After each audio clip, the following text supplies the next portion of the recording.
Buenos días, bienvenidos al webinar Anticorrupción y Fe Pública, Impactos del COVID-19. Para iniciar, damos la bienvenida a nuestros panelistas, la maestra María Magdalena Cervantes Lozano y al doctor Francisco Javier Coquis Velasco. Y externamos nuestro agradecimiento especial al maestro Óscar Lugo Cerrato, director de la Facultad de Derecho y Criminología de la Universidad Autónoma de Nuevo León, por ser artífice e impulsor en nuestra facultad del uso de tecnologías como la modalidad de foros virtuales, impulsando al máximo el desarrollo y aprovechamiento de las herramientas que tenemos a nuestro alcance. La dinámica del Congreso consistirá en abarcar la presentación de nuestros dos panelistas, teniendo un máximo de 25 minutos cada uno para exponer su conferencia. Una vez concluidas las participaciones, procedemos a una sesión de preguntas y respuestas en la cual nuestros panelistas podrán volver a hacer uso de la palabra y ahondar en el tema. Dicho esto, comenzaremos con la exposición de la maestra María Magdalena Cervantes Lozano, quien es licenciada en Derecho por la Facultad Libre de Derecho, maestra en Derecho Fiscal por la Universidad Autónoma de Nuevo León, siendo condecorada en ambos estudios con mención honorífica. Dentro de su experiencia laboral se ha desempeñado como colaboradora de la Gaceta Jurídica de la Facultad Libre de Derecho de Monterrey, también ha sido asesora jurídica y fiscal de la Notaría Pública 110, ha sido condecorada por su trayectoria profesional por la Facultad de Derecho y por el Colegio de Abogados de Monterrey AC con la medalla Santiago Roel, y actualmente es maestra de la Facultad Libre de Derecho, encargada del Departamento Administrativo y notario suplente de la Notaría 133, así como asesora jurídica del Grupo Cresmont y del municipio de San Pedro Garza García. Sin más, por el momento damos comienzo a la exposición de la maestra y corre su tiempo, maestra. Buenos días. Yo tengo preparado un tema que se llama la función notarial en referencia con el COVID-19. Pues bueno, el COVID-19 nos vino a cambiar la situación y la vida a todos, de todo el mundo, globalmente. Y pues de ahí comenzamos para tener una visión de lo que primeramente de lo que nosotros hacemos como notarios o fedatarios públicos en Nuevo León. Nosotros tenemos el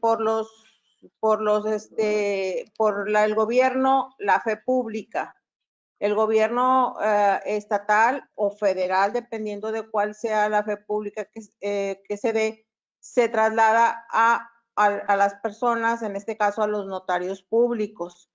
Fe pública tenemos los notarios públicos, los jueces y algunos alcaldes judiciales, según la ley del notariado. ¿Qué importancia tiene nuestra profesión de notarios públicos o funciones de fe pública? Es representar al gobierno en sus opciones para dar todo lo que se requiere, que es la fe pública, que como les comento, es dar fe de actos jurídicos de cualquier índole, tanto civiles, mercantiles, fiscales, etcétera, ¿verdad? Es muy importante la fe pública, función notarial, y desgraciadamente, tanto como otros organismos que se vieron afectados con el COVID-19, a nosotros como notarios nos cambió la existencia, nos cambió la vida, nos cambió toda la forma de ver esa función notarial. ¿Por qué? Porque se supone que hay unos requisitos, no se supone, la ley dice unos requisitos que tenemos que nosotros cubrir como notarios para ser notarios, para tener esa fe pública. Y esos requisitos se cumplen, te da el gobierno la fe pública y ya tú la puedes ejercer. El gobierno, aclarando ese punto, porque muchos de los que están compareciendo aquí como nuestros oyentes, no nos dan ellos el dinero, o sea, ellos no nos dan dinero para subsistir. Nosotros no somos funcionarios públicos, Aunque seamos fedatarios públicos, no somos funcionarios públicos. Por tanto, no tenemos fin de autoridad, no tenemos. Entonces, por ejemplo, en un juicio de amparo no nos pueden señalar como autoridad responsable.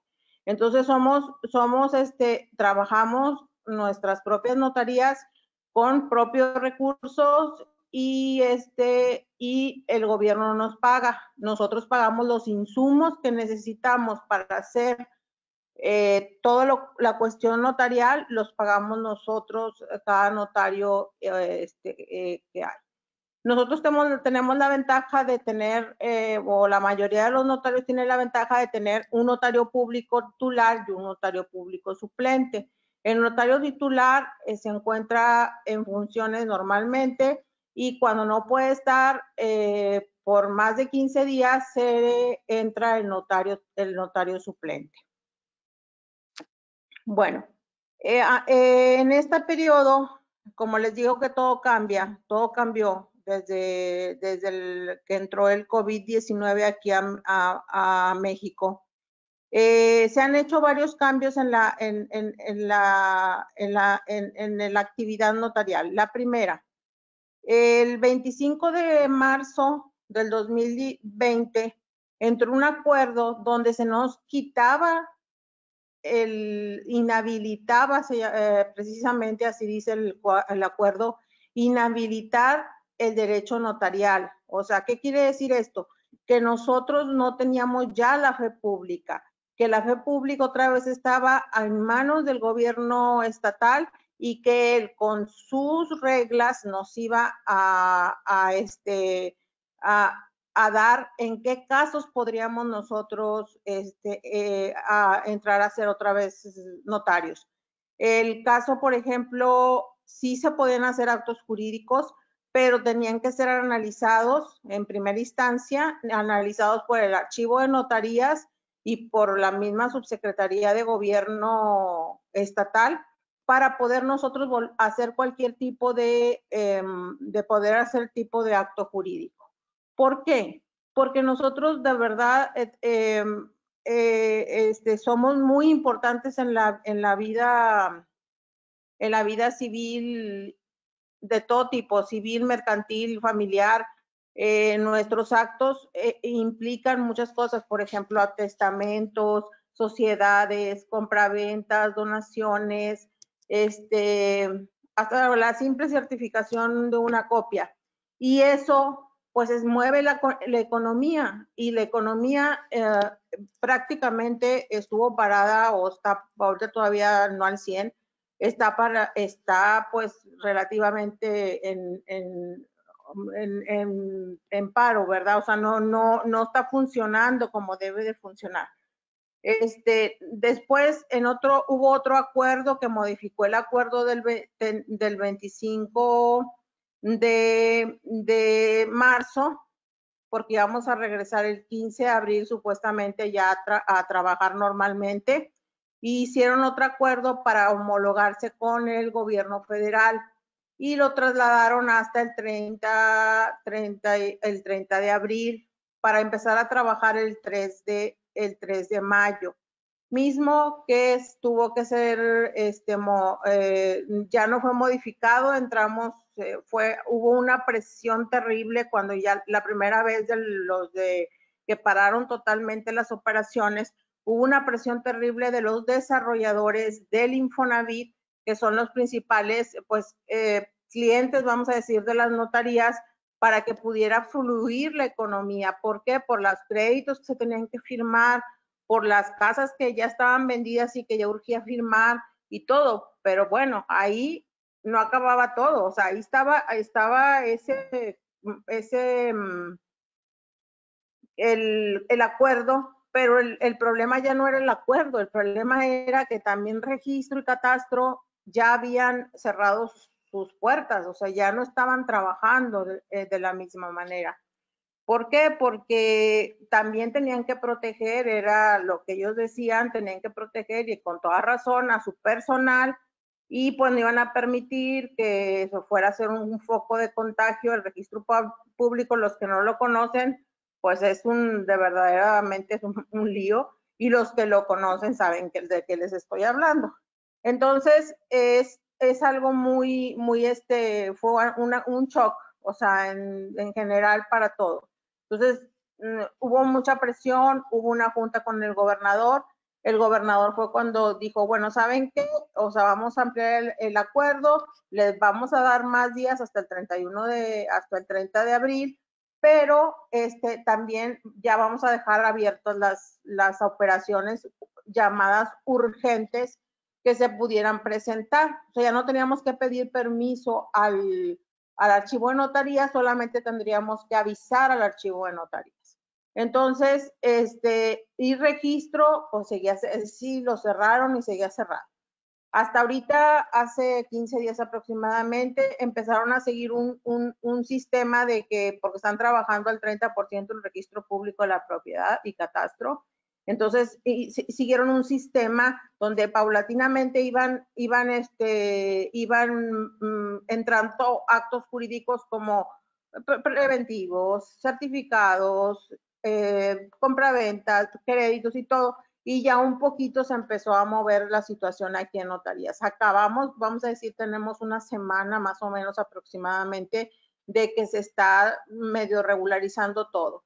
Tenemos esperado que para el día 31 de mayo, o sea, vendría siendo como 1 o 2 de junio, ya estuviéramos trabajando al 100%, tanto registro y todas las notarías del estado. Ahorita muchas notarías están trabajando a medio turno, están trabajando con turnos reducidos. ¿Por qué? Porque también afecta, como les decía en un principio, afecta hasta la economía.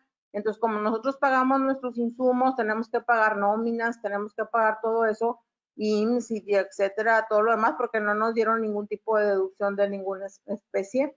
Entonces, pues los notarios se han visto en la necesidad de reducir de reducir el personal o de reducir el horario para poderles pagar menos y poder alcanzar a seguir, que siga funcionando las notarías, ¿verdad? Es muy importante,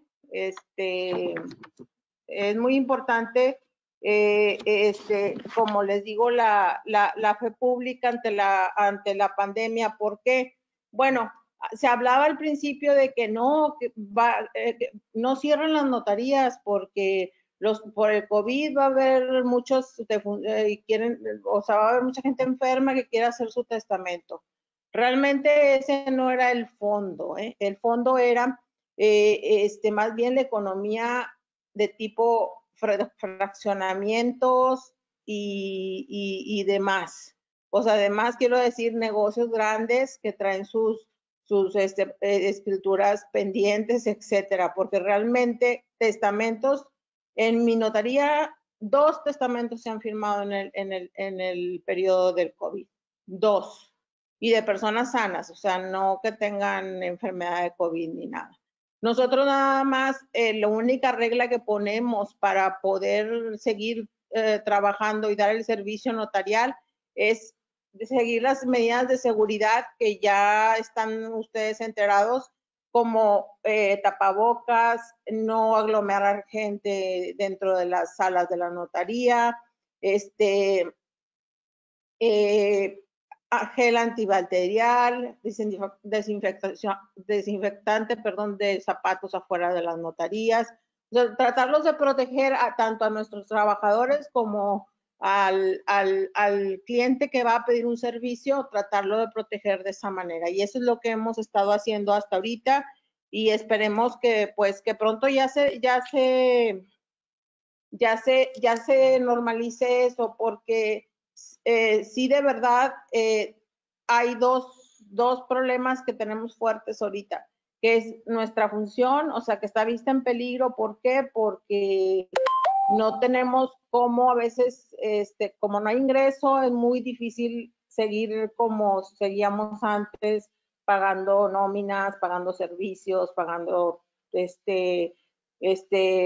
seguro social, etcétera. Y por el otro lado, los clientes están temerosos de qué hacer, Entonces no se arriman a las notarías y no hacen compraventas, no hacen donaciones, no hacen casi sociedades, toda la función económica que existe en el país de cualquier tipo tenemos que ver nosotros. ¿Por qué? Porque si hay una cuestión de venta, ya sea pública o ya sea privada, ahí tenemos que entrar nosotros. Si hay una constitución de sociedad, también ya sea pública o privada, tenemos que entrar nosotros. Los particulares acceden a las donaciones, a los testamentos, a la regularización de la cuestión testamentaria, del juicio testamentario y juicios por juicios intestados, ¿verdad? Entonces, todo eso es lo que nos trae un poco, pues, de manera general, a todos los notarios nos trae inquietos por un lado y por otro también el sistema de que nos estén cada momento cambiando la forma de hacer las cosas del gobierno.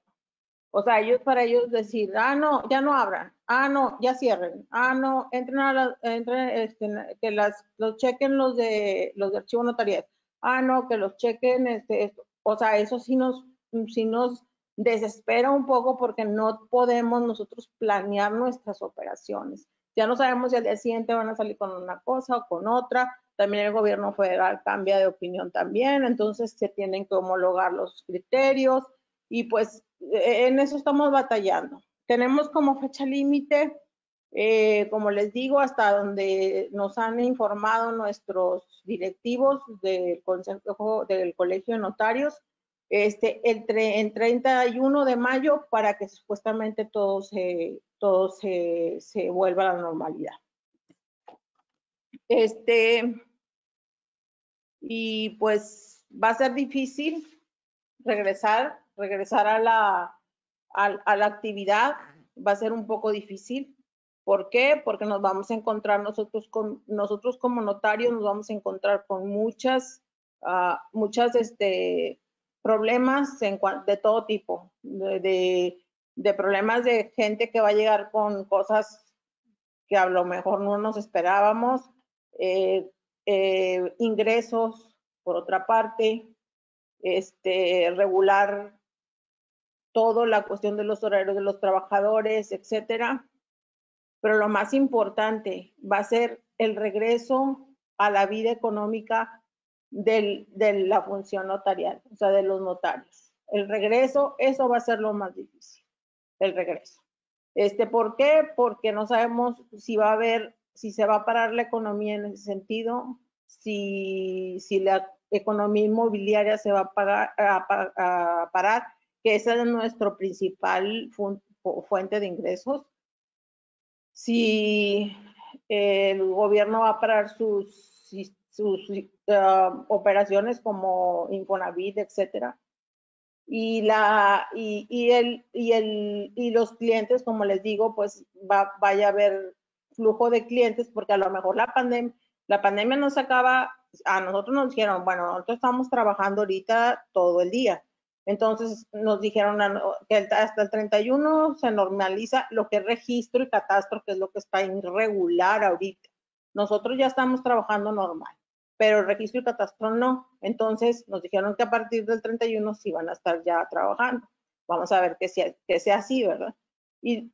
Pero la gente no sale a hacer cosas. ¿Por qué? Porque siguen la medida de seguridad, de la sana distancia, del cubrebocas, de no salir, de preferencia, y eso no se acaba ahorita en mayo. O sea, están dando números que hasta junio o julio, si bien nos va, ¿verdad? Entonces, ahí está la circunstancia, ¿verdad? Esperemos que todo vaya mejorándose, que la economía, nosotros somos un factor de la economía bastante importante, espero que siga funcionando y que vaya homologándose todo. para poder seguirles dando servicio con toda honestidad, con toda claridad y sobre todo que todo ya funcione para que nuestros clientes que están ahorita pendientes, hay clientes que dejaron sus escrituras o se quedaron ahí, ¿verdad? Pendientes, ahí no se pueden mover porque no hay nada abierto. Entonces, que ya reciban sus escrituras y sigamos adelante con nuestra función. Gracias.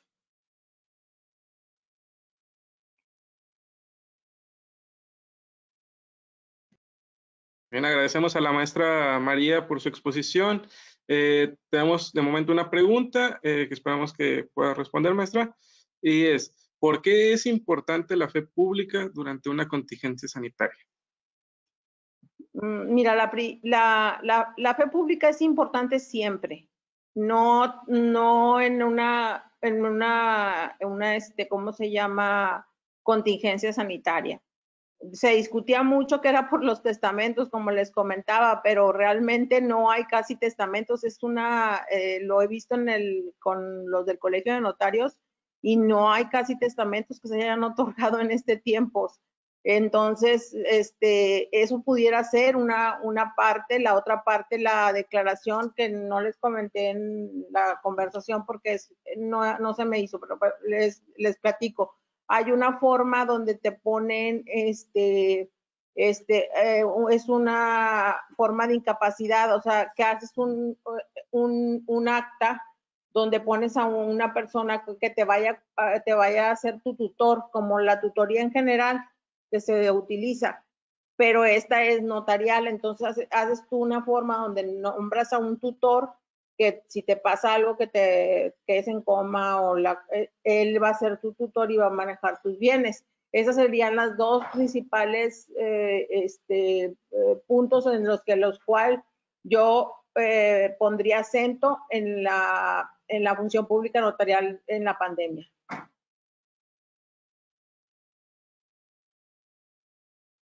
Muy bien, maestra, pues sería la pregunta que hicieron, entonces le agradecemos mucho su participación. Vamos a pasar con el doctor Francisco Javier y regresamos para ya concluir. Gracias. Bueno, pues para continuar la parte del doctor, voy a presentarlo. El doctor Francisco Javier Coquis Velasco es licenciado en Derecho por la Universidad Nacional Autónoma de México, maestro en Administración Pública por el Instituto Nacional de Administración Pública, doctor en Derecho por la Universidad Nacional Autónoma de México, doctor en Ciencias Económicas, Empresariales y Jurídicas por la Universidad de Almería en España. Además es miembro del Sistema Nacional de Investigadores, director del Instituto Internacional de Derecho Administrativo Agustín Gordillo, que desarrolla diversos temas, entre ellos el combate a la corrupción. Es titular del órgano interno de control de la Procuraduría Federal del Consumidor, académico del Instituto de Investigaciones Jurídicas de la Universidad Nacional Autónoma de México, profesor de la Facultad y de la División de Estudios de Posgrado de la Facultad de Derecho de la Universidad Autónoma Nacional de México, miembro del Foro Mexicano de Jóvenes Administrativistas, también es miembro de la Asociación Mexicana de Derecho Administrativo y miembro fundador de la Asociación Internacional de Derecho Administrativo. Ha impartido clases a diversas universidades nacionales e internacionales y así también ha participado y coordinado diversos eventos académicos y proyectos. Le cedo la palabra al doctor. También si gustan pueden dejar sus preguntas y se las hacemos al doctor al terminar. Bien, doctor, le cedo la palabra. Muchas gracias. Primero que nada, muy buenos días a todos.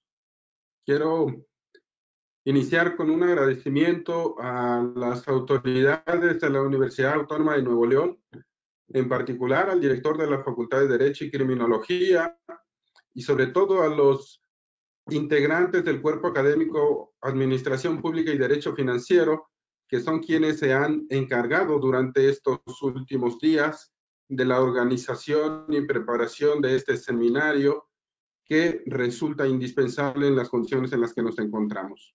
En particular, hacer este agradecimiento a la doctora Nancy Nelly González San Miguel, quien formuló, en mi caso, una invitación, la cual agradezco muchísimo, como lo dije hace un momento, y sobre todo esta gran oportunidad que me da de compartir algunas reflexiones que estamos viviendo en estas circunstancias. Es importante destacar que este seminario se realiza mediante la utilización de medios cibernéticos, estos medios electrónicos, que son el motivo por el que podemos llegar a todos ustedes, aún cuando nos encontramos en las circunstancias de la contingencia sanitaria que vivimos, y es el medio por el que las actividades no se detienen y pueden continuar. La plática que me gustaría tener con todos ustedes es relativa a el tema del combate a la corrupción. El reto anticorrupción que deben cumplir los órganos internos de control en la Administración Pública Federal. El contexto que vivimos de la pandemia, como es bien sabido, la pandemia de enfermedad por coronavirus inició en diciembre del año 2019, del año pasado, en China, y a nuestro país llegó o se confirmó el primer caso justamente el último día de febrero de este año. Desde dicha fecha hasta este momento hemos vivido una situación peculiar, marcada por la incertidumbre respecto del adecuado manejo de las medidas de protección de nuestra salud, y sobre todo para el caso del análisis de los estudiosos del derecho, en particular del actuar de la administración pública, el constante cambiar de las políticas de gobierno, comúnmente llamadas políticas públicas, atendiendo a las necesidades particulares de los momentos que se viven día a día en esta lucha por salvaguardar la vida y la salud de todos los mexicanos. Dicha situación ha llevado a la Administración Pública Federal a publicar en el Diario Oficial de la Federación diversas disposiciones normativas, como acuerdos, decretos, lineamientos o circulares, entre ellas las relativas a la suspensión de plazos y términos legales para la ejecución de las diversas actividades de los distintos sectores de la Administración Pública Federal.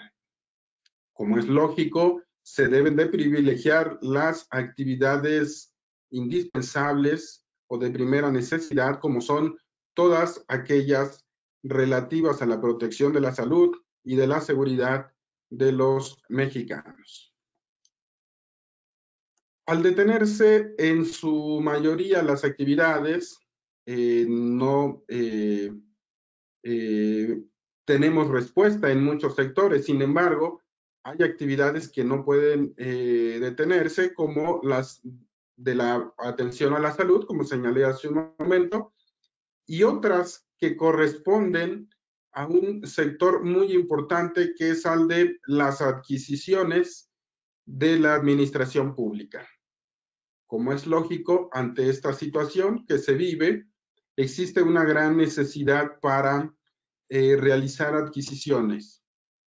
Como todos saben, tenemos tres formas de adquisiciones en la administración pública, que es, en primer lugar, las licitaciones, que es la regla general. Se debe de hacer adquisiciones por licitaciones públicas, y por excepción tenemos las invitaciones a cuando menos 3 personas o 3 proveedores, y las adjudicaciones directas. Quiero enfatizar aquí que justamente estas últimas dos son las excepciones. La regla general son las adquisiciones, es decir, los concursos en donde se pueden calificar las distintas propuestas que presentan la diversidad de proveedores que pueden dotar de los servicios o los bienes que requiera la administración pública en el momento particular que se vive. En esta situación de la pandemia, tenemos una cuestión de lógica.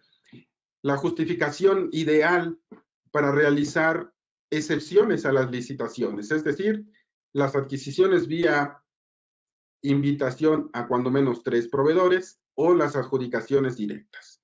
Esto lo prevé así el artículo 41 de la Ley de Adquisiciones, Arrendamientos y Servicios de la Administración Pública Federal, al que me referiré ahora.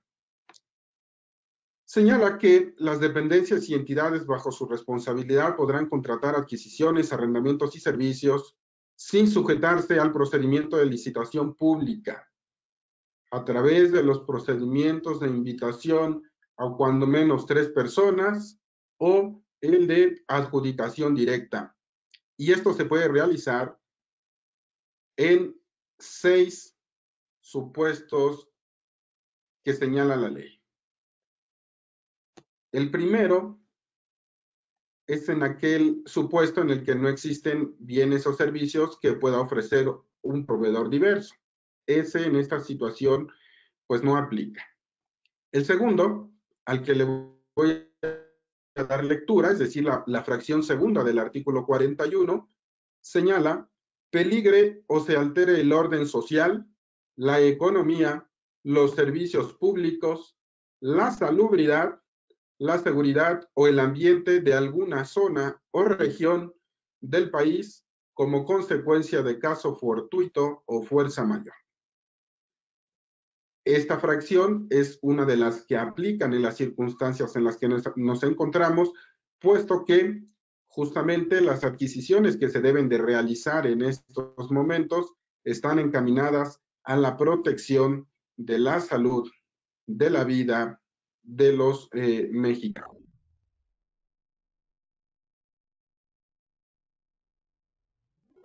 Es decir, deberíamos de esperar que la Administración Pública Federal únicamente en estos momentos esté realizando adquisiciones que tengan como finalidad cubrir las necesidades de salubridad generadas por el tema de la pandemia por coronavirus que tenemos presente no solo en nuestro país, sino en todo el mundo.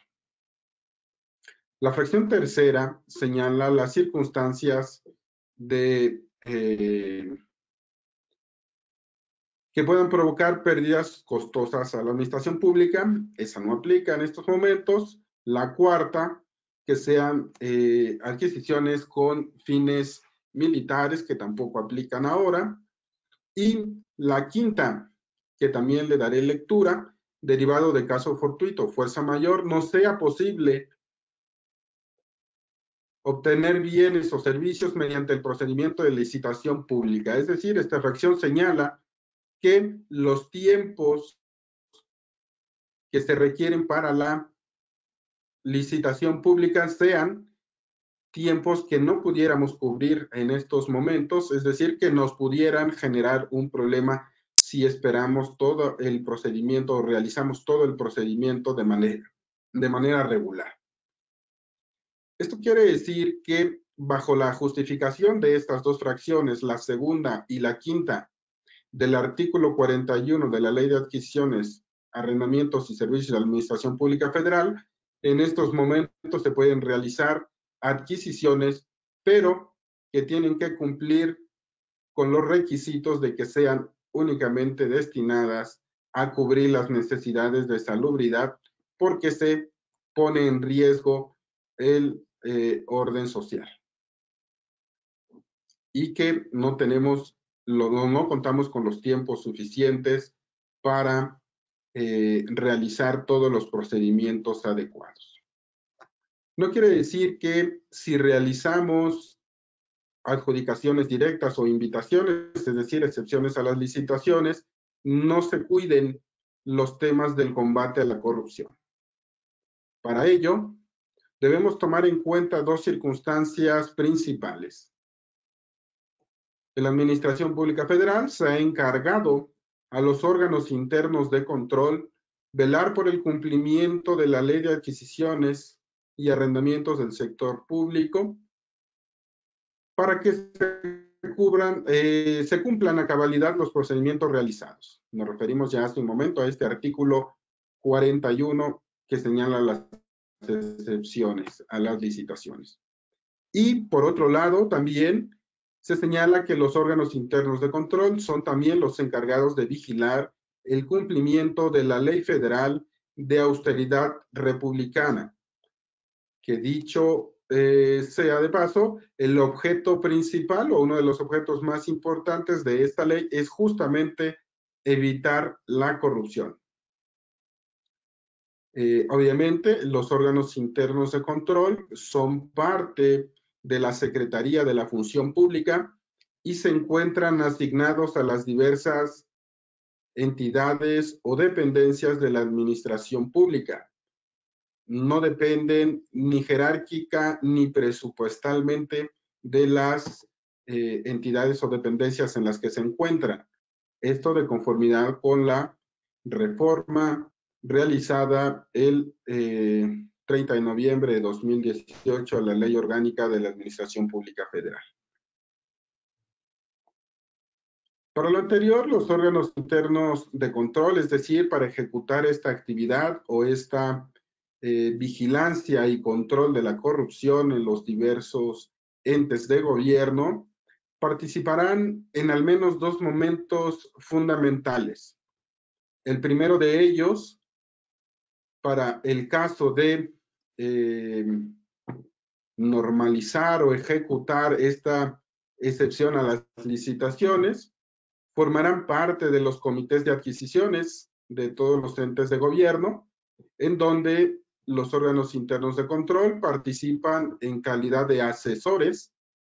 Y aquí quiero señalar esta parte técnica, puesto que aun cuando se es parte del comité de adquisiciones, el órgano interno de control tiene únicamente voz, pero no voto en las decisiones que toma el comité de adquisiciones.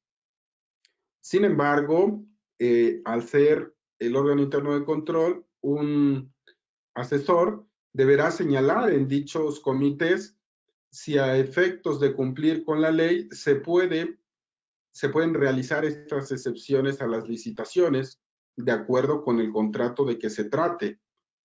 Y es importante también señalar que si no fueran atendidas las recomendaciones del órgano interno de control, al no tener voto, podría autorizarse la formalización de algún contrato.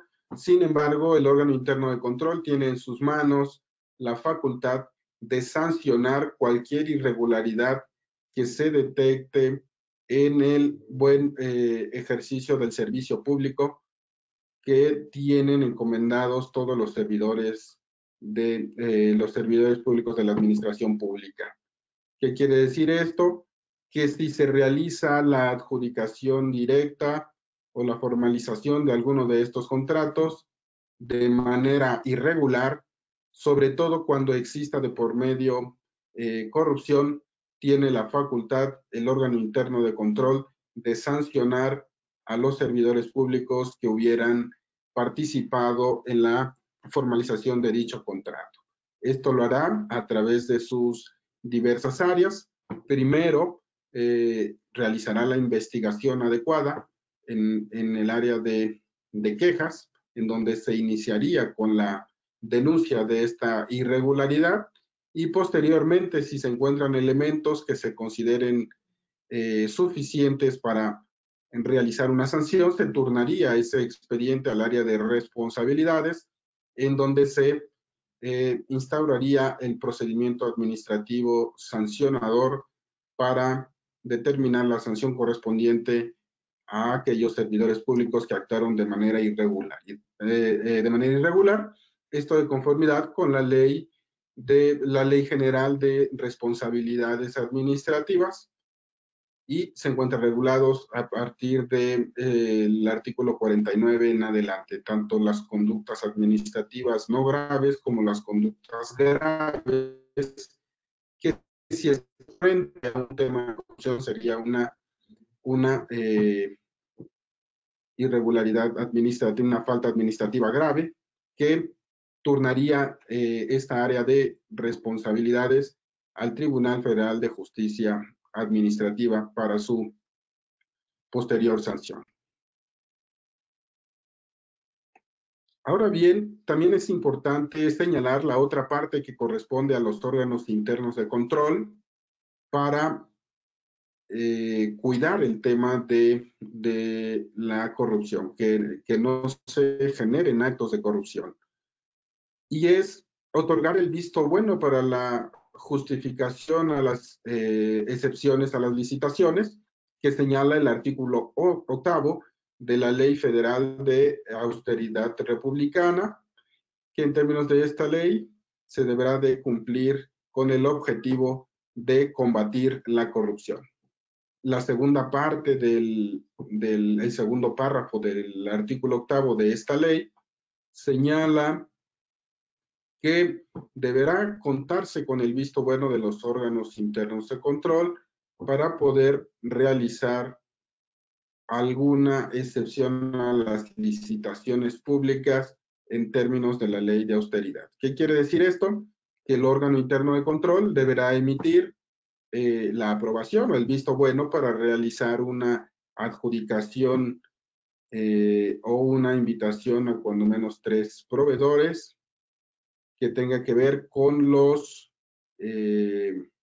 momentos que se viven, es decir, que tenga la finalidad de cubrir la contingencia sanitaria y que no se vulneren los principios rectores de la ley de austeridad republicana, es decir, que no se realicen adjudicaciones de cosas costosas, de cosas lujosas o de cosas que van en contra de la austeridad republicana que debe de observarse en el ejercicio del servicio público de manera general.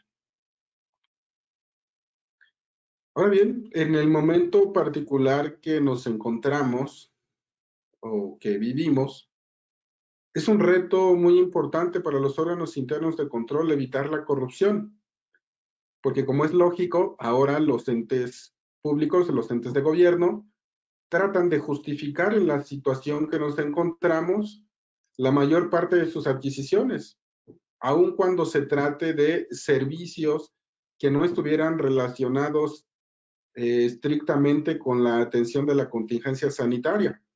Entonces, aprovechan el momento particular para tratar de formalizar el mayor número de adquisiciones posibles y tratar de hacerse valer de las justificaciones lógicas que la propia pandemia nos pudiera proporcionar como elementos. Sin embargo, aquí es cuando el órgano interno de control deberá de realizar un estudio o un análisis muy detallado de las propuestas de adquisiciones que se realicen para poder determinar si efectivamente corresponden a un tema de excepción a las licitaciones públicas o no. Para ello también se publicó por la Secretaría de la Función Pública una disposición que obliga a los órganos internos de control a vigilar el estricto cumplimiento de las disposiciones normativas para el caso de las adjudicaciones directas, para el caso de las compras por el caso de la pandemia. Esto quiere decir que todas las adquisiciones que se están realizando en estos momentos necesariamente tienen que tener el visto bueno del órgano interno de control y por eso es que se requiere de realizar análisis detallados para verificar que justamente se cumplan con estas finalidades y estén dentro de la excepción, es decir, que se justifiquen. Por lo tanto, al interior de los órganos internos de control, la primera pregunta que se formula es si todo lo que presenten los entes de gobierno pueden justificarse. Obviamente no, únicamente aquellas compras que tengan como finalidad cubrir la situación peculiar de las necesidades generadas por la pandemia de coronavirus, es decir, la protección de la salud y de la vida de los mexicanos. Un ejemplo muy sencillo sería la adquisición de gel antibacterial, de cubrebocas, de mascarillas o de diversos materiales para la protección de la salud. Eso me parece que es un ejemplo muy claro que nos refleja por sí mismo que es necesario, porque no en otros momentos en toda la administración pública se compran cubrebocas, ni gel antibacterial, ni diversos materiales para el cuidado de la salud. En estos momentos sí se pueden realizar ese tipo de adquisiciones por adjudicación directa en la administración pública. Podríamos pensar en un tema de un contrato para telefonía móvil que presentara alguna entidad en la que en principio no podríamos observar si tiene como objeto la protección de la salud. Podríamos pensar que el contrato no tiene razón de ser en estos momentos, pero si dentro de la justificación se señala que este servicio se está contratando porque el ente de gobierno no está realizando sus actividades de manera regular en sus oficinas y hay la necesidad de que el servicio público se preste desde sus domicilios, de los servidores públicos desde casa, entonces sí podría justificarse la necesidad de un contrato de telefonía móvil que tenga ciertas características para que los servidores públicos pudieran hacer efectivas sus actividades desde sus domicilios. Quizá para que quedara más claro este tema, podríamos no referir el contrato de telefonía móvil, sino el contrato de prestación de servicio del Internet, y eso queda muchísimo más claro aún, que se necesitaría para que los servidores públicos puedan acceder a los servicios digitales que tienen en sus oficinas y puedan continuar con la prestación del servicio público. Otra pregunta que se realiza de manera interna en los órganos internos de control es ¿qué puede ser justificación? ¿Qué puede entenderse como una justificación a la adjudicación directa? ¿Qué puede señalarse como justificación? Pues obviamente que está destinado ese contrato a cuidar o proteger la salud, la vida, ahora también las comunicaciones para que puedan seguir operando las actividades esenciales de la administración pública desde distintos lugares y que tengan siempre como finalidad el buen ejercicio de los recursos públicos. Recuerden que los recursos públicos en todo momento pueden ser verificados o se pueden hacer las revisiones o auditorías necesarias para verificar si efectivamente los recursos públicos se han ejercido de manera adecuada. Y como ahora nos encontramos en este momento de excepción, pues suena muy lógico realizar auditorías específicas para estos contratos que se están celebrando por excepciones a las licitaciones para efectos de cubrir los efectos de la pandemia. Me parece que es importante señalar también que otro de los retos de estos órganos internos de control en estos momentos es operar a distancia, operar no desde las oficinas en donde se tienen a la mano todos los elementos necesarios para verificar que las compras públicas se estén realizando de manera adecuada. Y entonces sí se requiere de un esfuerzo adicional para revisión de documentos, de justificaciones, de los propios contratos, la participación de los órganos internos en los comités de adquisiciones que se están haciendo de manera virtual y todo tipo de reuniones de aclaraciones y de diversas justificaciones. Es un reto muy importante el que en la actualidad están cumpliendo los entes de gobierno, pero con mayor razón, diría yo, que los órganos internos de control, puesto que son los garantes de combatir la corrupción, que es el eje fundamental del actuar de la Secretaría de la Función Pública y uno de los ejes principales del actual gobierno. Por razones de tiempo voy a dejar esta plática hasta aquí con estos temas, ofreciéndoles siempre a todos contestarles sus preguntas o inquietudes, o si desearan profundizar en alguno de los temas particulares. Mi correo electrónico al que podrían escribir es fcoquis, F de Francisco, y luego mi apellido, fcoquis@unam.mx. Con esto termino, no sin agradecerles, por supuesto, a todos ustedes su participación a través de estos medios digitales, y quedo a sus órdenes. Muchas gracias.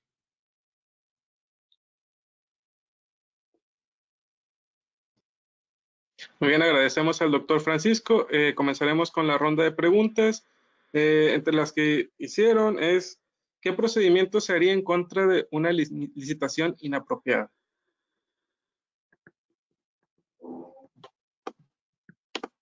Claro que sí.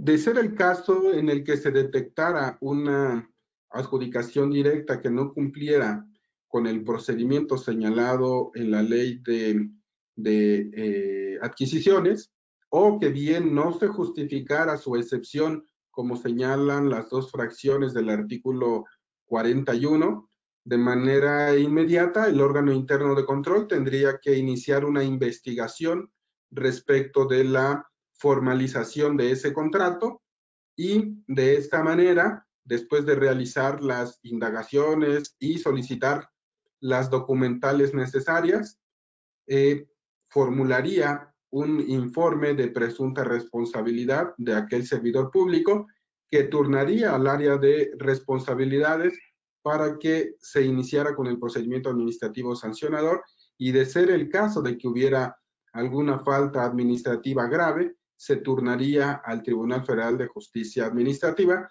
Si no fuera grave la conducta, se emitiría la resolución desde el área de responsabilidades del órgano interno de control y se sancionaría a ese servidor público. Y como recordarán, las principales sanciones que tenemos van desde un apercibimiento público o privado hasta la destitución e inhabilitación del cargo público.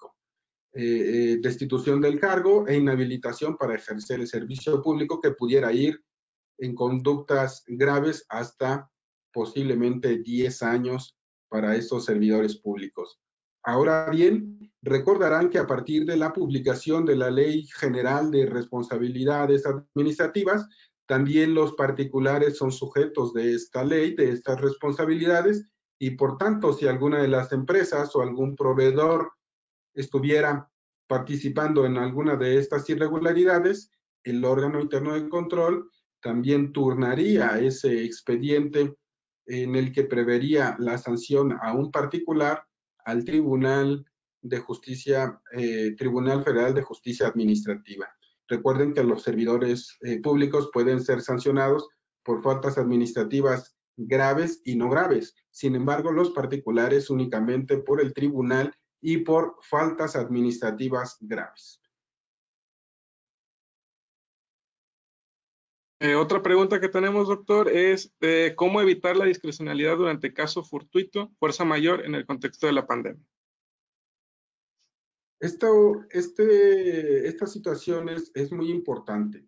Lo que se ha emitido como una política dentro de los órganos internos de control de la Administración Pública Federal es justamente que se manifieste por escrito y bajo protesta de decir verdad que no existe un conflicto de interés, porque normalmente la discrecionalidad aplica cuando existen conflictos de interés. Es decir, adjudicamos a determinada empresa, a determinado proveedor, porque nos conviene, porque tenemos un interés particular, y entonces aprovechamos el momento para realizar de manera discrecional adjudicaciones que el órgano interno de control es el garante de que no ocurran.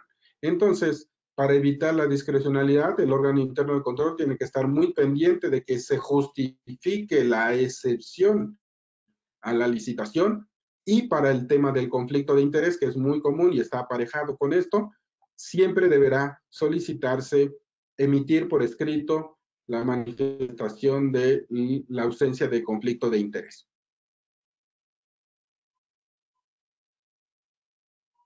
Muy bien, ahora vamos a contestar, a pedir a la maestra María si nos puede contestar a una pregunta que entró después de que ella terminara su exposición, y luego le hacemos otra a usted, doctor.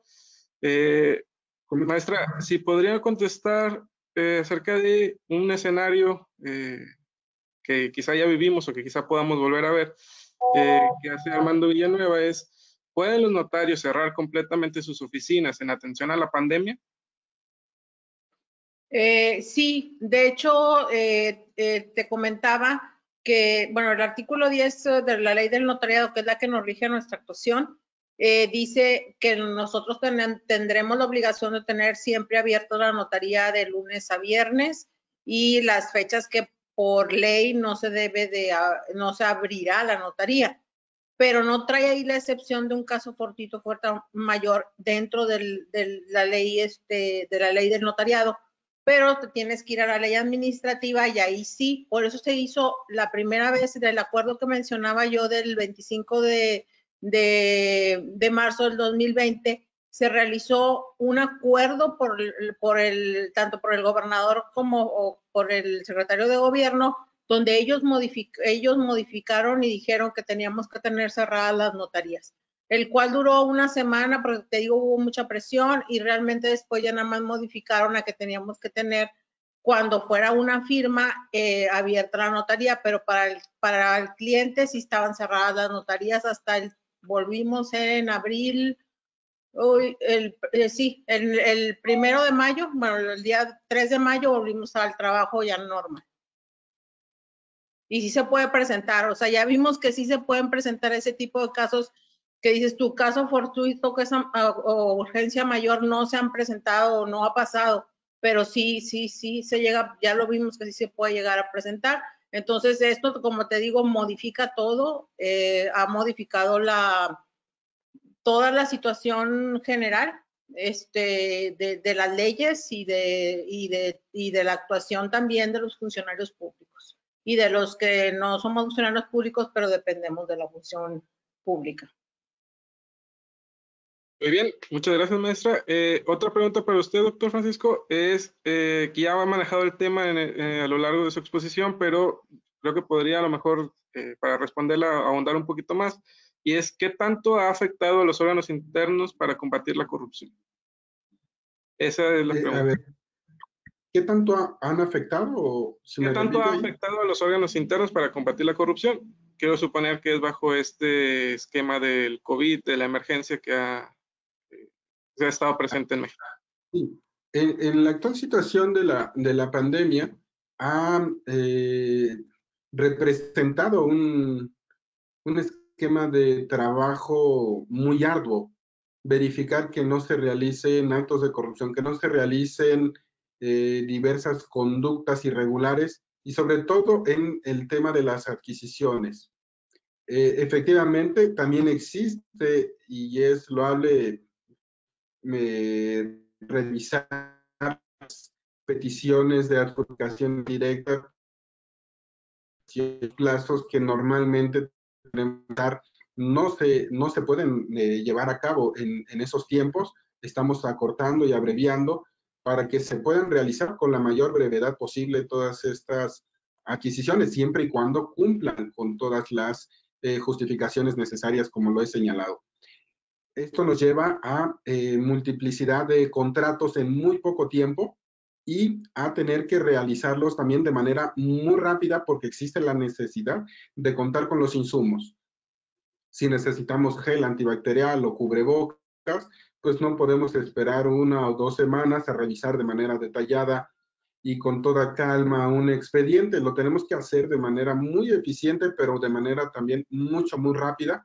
Y además, les decía, la cantidad de asuntos que se tienen que revisar también se han incrementado por la contingencia. Quiero aprovechar también aquí para señalar que es importante que sepan que los órganos internos de control no están solos. No es que cuando se suspendieron los términos y plazos legales que aplican a la Administración Pública Federal, o en particular los señalados a la Secretaría de la Función Pública, no quiere decir que los órganos internos de control no estén funcionando o que se hayan ido a casa a a observar qué es lo que transcurre en la administración pública. Por supuesto que no. Al contrario, entramos en funciones de manera mucho mayor, de manera más ardua y de manera mucho más rápida. Todos los órganos internos de control pueden seguir recibiendo quejas y denuncias de las actividades irregulares que se detecten en la administración pública y se tiene la obligación de tanto dar entrada como trámite a todas estas quejas o denuncias. Lo único que está detenido es, por ejemplo, en el caso de que uno de los expedientes se tuviera que turnar al tribunal, al estar detenido también la actividad del tribunal, pues no podrían recepcionarnos un expediente que deberíamos de llevar. Pero esto no quiere decir que en la etapa de la investigación que se está haciendo por alguna actividad irregular detectada en este periodo no se pueda realizar. Y como también saben todos, la autoridad investigadora cuenta con 120 días para realizar su investigación como máximo. Bueno, aun cuando en determinadas circunstancias pudiera duplicarse ese término, entonces no llevamos 120 días del confinamiento, de la suspensión de los términos, entonces no habría necesidad de tener un expediente que fuera al tribunal. Pero las investigaciones sí se pueden realizar de manera independiente a los términos legales.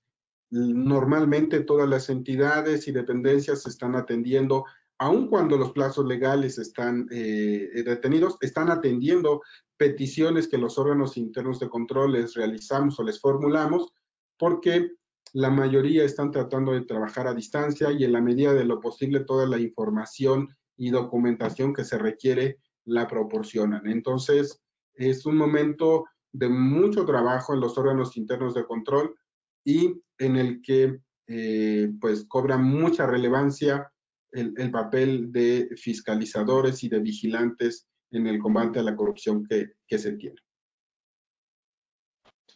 Muy bien, pues serían todas las preguntas que se realizaron. Ya no habría más preguntas, entonces pues no me queda más que concluir agradeciéndoles a ustedes por su participación, por exponer sus conocimientos y a todos a los asistentes que estuvieron aquí por ceder su tiempo y contar con su participación para que estos eventos continúen y puedan seguir siendo apoyados.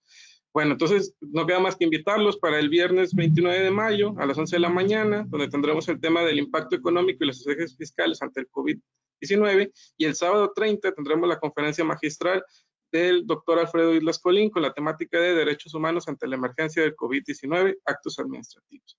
Bueno, entonces, que tengan un feliz día y nos veremos próximamente por estos eventos. Muchas gracias y hasta pronto. Hasta pronto.